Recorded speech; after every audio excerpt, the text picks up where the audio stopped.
नमस्कार, मी मुक्ता बाम. नमस्कार, मी तन्मय गंधे. तर आता मी आणि तन्मय मिळून तुमच्यासाठी एका खूप इंटरेस्टिंग लेखाचं वाचन करणार आहोत. जो लेख आहे युवल नोहा हरारी या एका प्रख्यात इतिहासकाराने लिहिलेला. आणि या लेखाचं वैशिष्ट्य असं म्हणता येईल की सध्या खूप वेगवेगळ्या दृष्टीने कोरोना व्हायरसकडे बघितलं जाते. म्हणजे प्रत्येक जण आपापल्या पद्धतीने इतका या परिस्थितीवर रिॲक्ट होतोय की याबद्दल बोलायचं काही उरलंय का नाही अशी भीती वाटावी. तरी पण यात एक खूप महत्वाचा धागा किंवा विचारधारा मिसिंग आहे, ती युवल नोहा हरारीने आपल्या लेखातून मांडली आहे. म्हणजे काय होतंय की लोक इकॉनॉमिक व्ह्यूनी इकडे बघतायत, की ते म्हणतात की ऑटोमोबाईल क्षेत्राला धक्का बसलाय किंवा यापुढे आता मंदी येणार आहे, तर या दृष्टीने इकडे बघितलं पाहिजे, तशा उपाययोजना झाल्या पाहिजेत, हा एक विचार झाला. त्यानंतर दुसरा एक विचार असा आहे की तुम्ही सायकोलॉजिकल व्ह्यूनी इकडे बघा, की हा काळ तुम्ही कसा आनंदात व्यतीत कराल किंवा याकडे पण तुम्ही पॉझिटिव्हली कसं बघू शकता. किंवा अजून असाही रिसर्च चाललाय की अशा जेव्हा साथी येतात किंवा असं काहीतरी घडतं तेव्हा जो मास हिस्टेरिया क्रिएट होतो, तर त्यामागे नक्की काय असतं किंवा लोकांची मनं कशा दृष्टीने विचार करतात, तशा सगळ्या गोष्टींवर अभ्यास चाललाय. पण ही काही आलेली पहिली साथ नाहीये, या आधी सुद्धा अशा साथी येऊन गेल्या आहेत. मग त्यातून बाहेर पडताना माणूस काय घेऊन बाहेर पडला किंवा तेव्हा माणसाच्या जीवनात किंवा सरकारांच्या धोरणांमध्ये काय आमूलाग्र बदल झाले, हे सगळं अभ्यासून त्या दृष्टीने ही आत्ताची परिस्थिती पाहण्याचा प्रयत्न युवल नोहा हरारीने केलाय. आणि त्यामुळेच हा लेख आत्ताच्या काळात अत्यंत महत्वाचा ठरतो. ऑलरेडी जगभरात हा लेख खूप गाजलेला आहे. फायनान्शियल टाइम्समध्ये त्यांनी हा दीर्घ लेख लिहिला होता. तर या लेखाचं वाचन आणि एक्सप्लेनेशन असं आम्ही आज करणार आहोत. आणि हा लेख आम्ही अनुवादित स्वरूपात वाचणार आहोत. छाया देव यांनी हा अनुवाद केलाय. तर आता आपण हा लेख समजून घ्यायला सुरुवात करूया. हे वादळ निघून जाईल, परंतु आता आपण घेतलेल्या निर्णयांमुळे आपलं आयुष्य कायमचं बदलू शकतं. म्हणजे केवळ आपल्या आरोग्य व्यवस्थाच नाही, तर आपल्या अर्थव्यवस्था, आपलं राजकारण, आपली संस्कृती या सगळ्यांमध्ये बदल घडू शकतात. मुळात आत्ताचा हा काळ हा एक आणीबाणीचा काळ आहे. या काळामध्ये जे निर्णय कदाचित खूप विचार विमर्श करून खूप काळानंतर घेतले गेले असते, ते आता तासाभरात अंमलात येत आहेत. कारण काहीही न करण्याची जोखीम ही असल्या आणीबाणीच्या काळामध्ये खूप मोठी असते. या संकटाच्या वेळी दोन महत्वाच्या गोष्टींमधील निवडी आपल्याला करायच्या. एक म्हणजे जनतेवर निरंकुश पाळत ठेवणे किंवा नागरिकांचे सबलीकरण यातील, आणि दुसरी म्हणजे राष्ट्रवादी अलगाव नॅशनलिस्ट आयसोलेशन किंवा जागतिक एकता ग्लोबल सॉलिडॅरिटी यातील. मुळात कुठल्याही देशाची त्या देशातील नागरिकांशी वागण्याची भूमिका आणि कुठल्याही देशाची जागतिक पातळीवर इतर देशांशी वागण्याची भूमिका, या बाबतीतल्या दोन निवडी आपल्याला प्रकर्षाने करायच्या आहेत, असं युवल नोहा हरारी त्याच्या लेखात म्हणतोय. मुळात मानवी इतिहासातलं पहिल्यांदाच तंत्रज्ञानामुळे प्रत्येकावर पाळत ठेवणं सोपं झालंय. म्हणजे जर आजपासून 50 वर्षांपूर्वीचा इतिहास जर आपण बघितला, तर केजीबी म्हणजे रशियातील गुप्तहेर संघटना जेव्हा 24 कोटी सोव्हिएत नागरिकांवर नजर ठेवायचं त्याने ठरवलं, त्यावेळेला ते त्यांना शक्य झालं नाही, कारण ते फक्त मानवी एजंट्सवर अवलंबून होते. पण आज कुठल्याही सरकारला मानवी मदतीशिवाय सर्वव्यापी सेन्सॉर आणि अल्गोरिदम्सवर अवलंबून राहून प्रत्येक नागरिकावर पाळत ठेवणं शक्य झालं. या सगळ्या प्रकरणात सगळ्यात उल्लेखनीय कामगिरी चीनने केली. चीनने नागरिकांच्या स्मार्टफोनचं बारकाईने निरीक्षण करून लोकांचा चेहरा ओळखणारे कोट्यवधी कॅमेरे वापरलेत आणि त्यामुळे लोकांना त्यांचा वैद्यकीय अहवाल देणं भाग पडलंय. तसंच इस्रायलच्या पंतप्रधानांनी तर त्यांच्या सुरक्षा एजन्सीला दहशतवाद्यांवर नजर ठेवण्यासाठीचं त्यांचं जे राखून ठेवलेलं तंत्रज्ञान आहे, ते आता त्यांच्या नागरिकांवर वापरायला सुरुवात केली. आता असं नक्कीच म्हणता येईल की यात वेगळं असं काहीच नाही. म्हणजे सध्याच्या काळात कॉर्पोरेशन, सरकार हे लोकांवर नियंत्रण ठेवण्यासाठी अत्यंत प्रगत साधनं वापरत आहेत. तर यात नक्की वेगळेपण काय आहे? कारण लेखक तर असं म्हणतोय की पाळतीचा इतिहास म्हणजे सर्व्हेलन्स हिस्ट्री मधली ही एक खूप सगळ्यात महत्वपूर्ण घटना ठरू शकते. तर यामागचं कारण असं आहे की महत्वाचा हा जो बदल होणार आहे सर्व्हेलन्स हिस्ट्रीमध्ये तो आहे की आजपर्यंत सरकारला किंवा कॉर्पोरेशन्सना माणसाच्या त्वचेबाहेरील त्याच्या निवडींबद्दल जाणून घेण्याचं आकर्षण होतं. म्हणजे काय म्हणता येईल की आता मी समजा एखादा फोनवर बघताना एखादी साईट बघायचं निवडलं तर माझी ती निवड काय आहे हे जाणून घेण्यात या संस्थांना रस होता. पण आता मात्र मी जे बोट स्क्रीनवर टेकवतीये त्या बोटाच्या आतली माझी बायोलॉजी किंवा माझ्या शरीराचं तापमान रक्तदाब काय हे जाणून घेण्यात लोकांना रस असणार आहे. तर असं अजून आतल्या पातळीवर हे लोकांचं पाळत ठेवणं आलेलं आहे असं लेखक म्हणतो. म्हणजे असं होऊ शकतं की मग तुम्ही अशा एखाद्या देशाची कल्पना करा जिथे सरकारकडून असं सांगण्यात येतं की तुम्ही सतत 24 तास एक बायोमेट्रिक ब्रेसलेट घालून फिरा, ज्या ब्रेसलेटमध्ये तुमचं काय तापमान रक्तदाब किंवा अजूनही छोट्या छोट्या गोष्टी या सगळ्या नोट डाऊन होतील आणि अल्गोरिदम्सच्या माध्यमाने सरकार त्याचा अर्थ लावू शकेल. तर जेव्हा याचे फायदे सरकार मांडेल तेव्हा हा अत्यंत स्वप्नवत बदल आहे असं वाटू शकेल. कारण मला ताप आलाय हे मला जाणवायच्या आधी पण हे सरकारला कळू शकतं. आणि अशा कुठल्याही सुविधेमुळे ज्या महामारीसारख्या साथी आहेत त्या तर क्षणार्धात नाहीशा केल्या जाऊ शकतात. म्हणजे आता जे चाललंय की लोक शोधून काढा, त्यांची हिस्ट्री ट्रेस करा, मग त्या लोकांना क्वारंटाईन करा वगैरे वगैरे, तर यातलं काही करायला नाही लागू शकत. दुसऱ्या मिनिटाला सरकारला कळू शकतं की अच्छा या व्यक्तीच्या शरीरामध्ये कोरोना संबंधित काहीतरी सिम्पटम्स दिसत आहेत आणि त्या व्यक्तीला तत्काळ समाजाच्या बाहेर केलं जाऊ शकतं. तर अशा रोगांचा प्रसार थांबवला जाऊ शकतो अगदी क्षणार्धात. तर इतकी स्वप्नवत वाटणारी ही गोष्ट सुद्धा विरोध करण्यासारखीच आहे. याचं कारण लेखक असं सांगतो की कुठल्याही भावना या नॅचरल फेनॉमेना असतात. म्हणजे कुठलीही जी यंत्रणा आहे किंवा अल्गोरिदम्स आहेत तर जी अल्गोरिदम्स मला खोकला झालाय का नाही ह्यावर लक्ष ठेवू शकतात किंवा हे डिटेक्ट करू शकतात, तीच अल्गोरिदम्स हेही डिटेक्ट करू शकतात की मला राग आलाय किंवा मला दुःख झालंय किंवा मी आनंदी आहे किंवा मला रडावं वाटतंय. या सगळ्या भावना सुद्धा आपण सरकारच्या किंवा या संस्थांच्या ताब्यात देऊ परिणामी. तर हे खूप घातक ठरू शकतं. मग आता तुम्ही अशा एखाद्या उत्तर कोरियाची कल्पना करा जिथे असं ब्रेसलेट घालावं लागतंय आणि तिथल्या एका प्रख्यात नेत्याचं भाषण ऐकताना या अल्गोरिदम्सद्वारे सरकारला कळलं की ते भाषण ऐकताना माझ्या मनात राग उत्पन्न झालाय. मग असं झालं तर असं वाटणाऱ्या व्यक्तीची 100 भरली असं आपण समजूया. कारण अशा प्रकारे भावनांवर नियंत्रण ठेवता यायला लागलं तर काहीच उरत नाही. आपण आपल्या शरीरात निर्माण होणाऱ्या भावनाच सरकारच्या ताब्यात देऊन टाकतो आणि अशा रीतीने एका खूप घातक काळाकडे आपण वाटचाल करत जाऊ शकतो. तर त्यामुळे पहिल्यांदा खूप चांगले वाटणारे हे बदल तत्काळ थांबवले पाहिजेत किंवा त्यांना विरोध केला पाहिजे अत्यंत सजगतेने, असं युव्हल नोआ हरारीनी ठामपणे इथे मांडलंय. दुसरी गोष्ट अशी आहे की आपल्याला असं वाटू शकतं की पण एवढं सिरियस व्हायची काहीच गरज नाहीये ना. म्हणजे या ठराविक काळापुरती समजा आपण हे ब्रेसलेट्स किंवा अशा सुविधा वापरल्या आणि साथ आल्यानंतर या थांबवल्या वापरणं तर काय फरक पडतो. पण इतिहास असं सांगतो की अशा काळामध्ये घाईघाईने आणीबाणीच्या स्वरूपात ज्या उपाययोजना राबवल्या जातात त्या कधीच पूर्णपणे काढून टाकल्या जात नाहीत. कारण हळूहळू सरकारला सुद्धा त्यातून स्वतःचा फायदा कळायला लागतो आणि लोकांनाही असं वाटतं की पुढे काही धोका असेल तर आता काही तोटा होत नाहीये ना, मग कशाला आपण उगाच सरकारला विरोध करायचा किंवा अशा पद्धतीचं जनमत तयार होतं. आणि अशा वेळेला मुद्दामून अशा अफवाही पसरवल्या जाऊ शकतात. म्हणजे ऑलरेडी आता सुरू झाल्या त्या अफवा आहेत असं नाही, पण कोरोनाची दुसरी लाट येते किंवा अजूनही धोका आहे, नव्याने परत हा विषाणू पसरतोय किंवा मध्ये असं चालू होतं की इबोलाची परत साथ येते, असं काहीही तुमच्या मनावर सतत भीतीचा अंकुश ठेवण्याचे प्रयत्न केले जाऊ शकतात आणि या मार्गातून अशा पद्धतीने तुमच्या भावनांपर्यंत पोहोचण्याचा सरकारचा प्रयत्न असू शकतो. तर या सगळ्यातला महत्वाचा मुद्दा असा आहे किंवा या सगळ्यातली महत्वाची फॅलसी आपण म्हणू ती अशी आहे की लोकांना सरकार असं सांगतं की तुम्हाला तुमची गोपनीयता म्हणजे प्रायव्हसी आणि तुमचं आरोग्य यातली एक गोष्ट निवडायची आहे.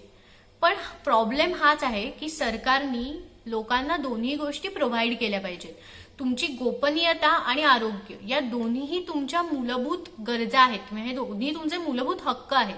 तर यातल्या एकाची निवड करायला सांगणं हीच चुकीची गोष्ट आहे. पण लोक अशा वेळेला या नियमांना किंवा या दिलेल्या पर्यायांना भुलतात आणि ते त्यातून आरोग्याची निवड करतात. अर्थात कोणीही आरोग्याची निवड करेल आणि यातून गोपनीयतेचा प्रश्न बाजूला ठेवला जातो आणि अशा रीतीने सरकार खूप थेटपणे आपल्या आयुष्यात हस्तक्षेप करायला लागू शकतं. तर आता मग असं नाही करायचं तर या महामारीसारख्या साथींना कसं तोंड द्यायचं. तर यावर लेखक असा उपाय सांगतो की हे साध्य होऊ शकतं नागरिकांना सक्षम करून. म्हणजे असं की त्यांना काहीतरी सांगून किंवा त्यांना काहीतरी बंबार्डिंग करून त्यांना कसली तरी भीती घालून हे नाही साध्य होऊ शकत. तर लोकांना मनातून असं वाटलं पाहिजे की ही आपल्या आरोग्याची गरज आहे किंवा लोकांनी मनापासून हे नियम पाळले पाहिजेत. तर आता हे खूपच आदर्शवादी काहीतरी चित्रण आहे असं वाटू शकतं, पण याचं एक लेखकाने खूप सुंदर समर्पक उदाहरण दिलंय. ते म्हणजे साबणाने हात धुणं. आता साबणाने हात धुणं हे सध्याच्या काळात खूप लोक प्रमोट करतायत, पण ही खूप साधी सवय आहे. म्हणजे साबणाने हात धुणं यात काही नवीन आरोग्यातलं क्रांतिकारक आहे की हे खूप कमाल आहे असं काही इंट्रोड्यूस झालंय आता आपल्याला अशी काही स्थिती नाहीये. पण ही खरी गोष्ट आहे की साबणाने हात धुणं या गोष्टीचा शोध लिटरली 19व्या शतकात लागलाय. तोपर्यंत डॉक्टर्स नर्सेस हे साबणाने हात न धुता कसलीही अशी स्वच्छता न करता एक शस्त्रक्रिया करून दुसऱ्या शस्त्रक्रियेच्या आधीही साबणाने ते हात धुवायचे नाहीत. तर असंच चालू होतं आणि शास्त्रज्ञांना साधासा हा शोध लागला की तुम्ही साबणाने हात धुतल्यामुळे तुम्ही खूप आरोग्यशील जीवन जगू शकता आणि त्यांनी ते लोकांना पटवून दिलं किंवा लोकांना ते पटलं. आता आपल्याला नव्याने कुठल्या तरी पोलिसांची गरज नाही लागत हे सांगायला की तुम्ही साबणाने हात धुवा, कारण तो आपल्या जीवनाचा किंवा तो आपल्या आरोग्याशी रिलेटेड अवेअरनेसचा भाग झालाय की आपण साबणाने हात धुवायचे, ज्यामुळे कितीतरी जंतू आपल्यापर्यंत येण्याचं थांबतं. म्हणजे तुम्ही कल्पना नाही करू शकत की कितीतरी आरोग्य साथी या फक्त माणूस साबणाने हात धुवायला लागला म्हणून आपल्यापर्यंत पोहोचलेल्या नाहीयेत. तर इतकी साधीशी गोष्ट आपल्या जीवनाचा भाग झाल्यामुळे आपण जास्त आरोग्यशील जीवन जगायला लागलो. असंच लेखकाचं म्हणणं आहे की कुठल्या तरी पोलिसांची किंवा दंडाची भीती वाटून लोकांनी आरोग्य नाही निवडलं पाहिजे किंवा पाळायला सुरुवात केली पाहिजे. ते त्यांच्या आतून पटलं पाहिजे आणि मग अशा वेळेला प्रगत तंत्रज्ञानाचा वापर लोकांना ते पटवून देण्यासाठी झाला पाहिजे. लोकांपुढे सायंटिफिक फॅक्ट्स आल्या पाहिजेत. लोकांना सतत हे दिसलं पाहिजे की आरोग्यासाठी काय गरजेचं आहे किंवा काय म्हणतात सगळे स्टार किंवा त्यांचे जे आदर्श त्यांच्या समोरचे आहेत ते सुद्धा कसे आरोग्याचं पालन करतायत. तर हे जास्तीत जास्त लोकांपर्यंत पोहोचवण्यासाठी तंत्रज्ञानाचा वापर झाला पाहिजे, ना की अशा कुठल्या तरी गोष्टींनी लोकांना नियंत्रित करण्याचा प्रयत्न करण्यापेक्षा. लोकांना स्वतःच्या मनातून ते वाटलं पाहिजे, तरच नागरिकांचं सबलीकरण होईल आणि एकदा नागरिक अशा आरोग्य दृष्टीने सुद्धा सबल झाले की मग अशा साथींचा प्रादुर्भाव रोखणं ही खूप सोपी गोष्ट होऊ शकते. आपल्याला सामना करावा लागत असलेली दुसरी आणि महत्वाची निवड म्हणजे राष्ट्रवादी अलगाव, नॅशनलिस्ट आयसोलेशन किंवा जागतिक एकता, ग्लोबल सॉलिडॅरिटी यांमधील निवड. या रोगाची साथ आणि परिणामी उभं राहिलेलं आर्थिक संकट या दोन्ही जागतिक समस्या आहेत आणि फक्त जागतिक सहकार्यानेच याचं निराकरण प्रभावी ठरू शकतं. म्हणजे काय तर चीन मधला कोरोना व्हायरस अमेरिकेतल्या कोरोना व्हायरसला हे नाही सांगू शकत की मी कसा प्रभावीपणे पसरलो, पण चीन मधला माणूस, चीन मधला एखादा वैज्ञानिक, चीन मधला एखादा आरोग्य तज्ञ अमेरिकेला याचे धडे देऊ शकतो की कोरोना व्हायरस पसरल्यावर त्यावर काय प्रकारच्या उपाययोजना आम्ही केल्या आणि त्या किती परिणामकारक आम्हाला ठरल्या. इटालियन डॉक्टर ज्याला मिहानमध्ये सकाळी काहीतरी ज्ञान मिळालं कोरोना व्हायरस घालवण्यासाठी, ते ज्ञान कदाचित संध्याकाळपर्यंत तेहरानमधले काही जीव वाचवू शकतं.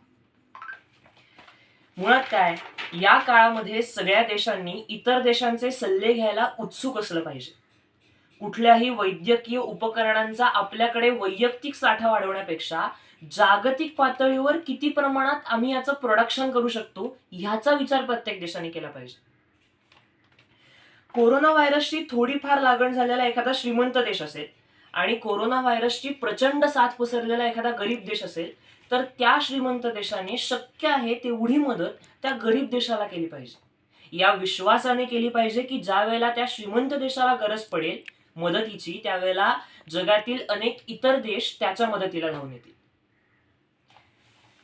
जर ह्या काळामध्ये प्रत्येक सरकार इतरांकडे पूर्णपणे दुर्लक्ष करून स्वतःचं काम करत असेल, जागतिक एकतेला सहकार्य देत नसेल, तर आत्ताची आलेली महामारी हे पुढे खूप मोठं गंभीर संकट होऊ शकतं आणि याचे जगावर प्रचंड विचित्र परिणाम होऊ शकतात. तर आता यातली एक खूप महत्वाची गोष्ट म्हणजे जागतिक प्रवासाच्या करारावर सहमती होण्याची गरज आहे. म्हणजे असं की आता सगळ्याच विमानसेवा बंद आहेत किंवा वाहतूक बंद आहे, दळणवळण बंद आहे, तर जग एक होऊन जर या साथीशी लढतंय तर असं असून नाही चालणार. काही प्रमाणात तरी वैद्यकीय सुविधा, यंत्रणा किंवा डॉक्टर्स यांची वाहतूक करण्याच्या काहीतरी सुविधा उपलब्ध केल्या पाहिजेत आणि मग सरकारांनी त्यांना व्यवस्थित त्यांचा चेकअप करून पुढच्या देशात पाठवलं पाहिजे आणि अशा रीतीची एक यंत्रणा विकसित झाली पाहिजे ज्यामुळे सगळे मिळूनच यातून वाचू शकतील. त्यानंतर एक खूप महत्वाचं निरीक्षण लेखक नोंदवतो ते म्हणजे आंतरराष्ट्रीय समुदायाला कोणीच पुढारी नाहीये असं चित्र उभं राहिलंय.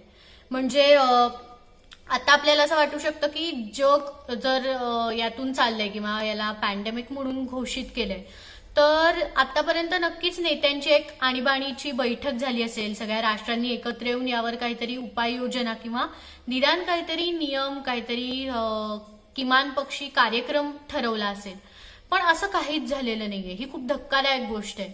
म्हणजे कुठलीही सर्वसाधारण कृती योजनाच तयार होऊ शकलेली नाहीये. एक व्हिडिओ कॉन्फरन्स झाली सुद्धा पण त्यातूनही काही ठोस योजना मिळालेली नाहीये. म्हणजे याआधी जेव्हा 2008ला आर्थिक मंदी आली होती किंवा 2004ला इबोलाची साथ आली होती तेव्हा अमेरिकेने सगळ्या जागतिक समुदायाचं नेतृत्व केलं होतं.